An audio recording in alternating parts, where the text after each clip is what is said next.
আইপিএলের নতুন বিধিমালা প্রণয়নের জন্য ফ্র্যাঞ্চাইজি মালিকদের নিয়ে বৈঠকে বসেছিল আইপিএল পরিচালনা পরিষদ। সেই সভায় কিছু আইন কানুন নিয়ে আলোচনা হয়।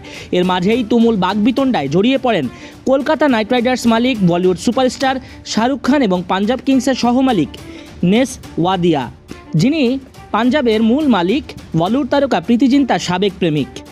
ভারতীয় গণমাধ্যমগুলো জানিয়েছে, মুম্বাইয়ে ভারতীয় ক্রিকেট বোর্ড বিসিসিআইয়ের কার্যালয়ে আয়োজিত এই সভায় শাহরুখ ওয়াদিয়ার ঝামেলা লাগে ভবিষ্যতে মেগা নিলাম রাখা না রাখা নিয়ে।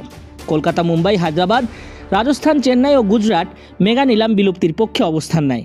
অন্যদিকে এখনও চ্যাম্পিয়ন হতে না পারা পাঞ্জাব, বেঙ্গালুরু, দিল্লি ও লখনৌ ফ্র্যাঞ্চাইজিগুলো মেগা নিলাম বিলুপ্তির বিরোধিতা করে। বিসিসিআই সূত্রের বরাত দিয়ে ক্রিকবাজ জানিয়েছে, এই ইস্যুতেই বিসিসিআইয়ের উচ্চপদস্থ কর্মকর্তাদের সামনেই বিবাদে জড়িয়ে পড়েন কিং খান, শাহরুখ খান এবং নেস ওয়াদিয়া। তাদের মধ্যে উত্তপ্ত বাক্য বিনিময় হয়।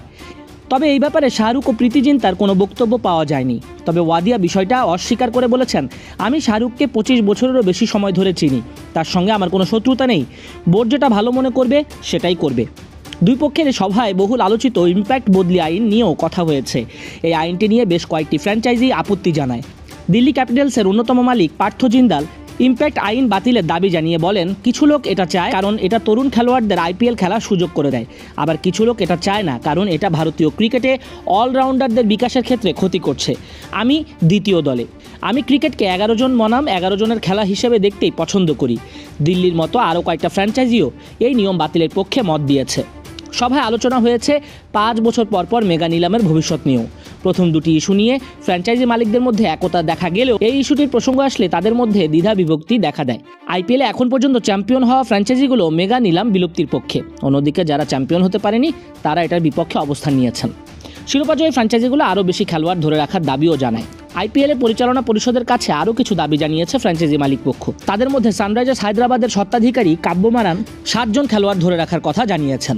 এছাড়া সর্বোচ্চ খরচের সীমা 90 কোটি রুপি থেকে বাড়িয়ে 110 থেকে 120 কোটি রুপিতে নিয়ে যাওয়ার দাবি জানিয়েছেন কাব্য মারান। আলোচনা হয়েছে পারফরমেন্সের ভিত্তিতে ক্রিকেটারদের বেতন বাড়ানোর ব্যবস্থা নিয়েও। বৈঠক শেষে বিসিসিআইয়ের পক্ষ থেকে একটা বিবৃতি দিয়েছেন জয় শাহ। সেখানে তিনি জানিয়েছেন, আইপিএলের নতুন বিধিমালা প্রণয়নের আগে আলোচনা ও মূল্যায়নের জন্য সুপারিশগুলো পরিচালনা পরিষদের কাছে নিয়ে যাবে বোর্ড। ক্রিকেট বিষয়ক ওয়েবসাইট ESPN ক্রিকইনফো ক্রিকবাজ জানিয়েছে, বছরের ডিসেম্বরেই হবে আইপিএলের মেগা নিলাম। সেখানে টুর্নামেন্টের বেশ কয়েকটি নিয়মে পরিবর্তন এনে তারপরই নতুন আসর মাঠে গড়াবে।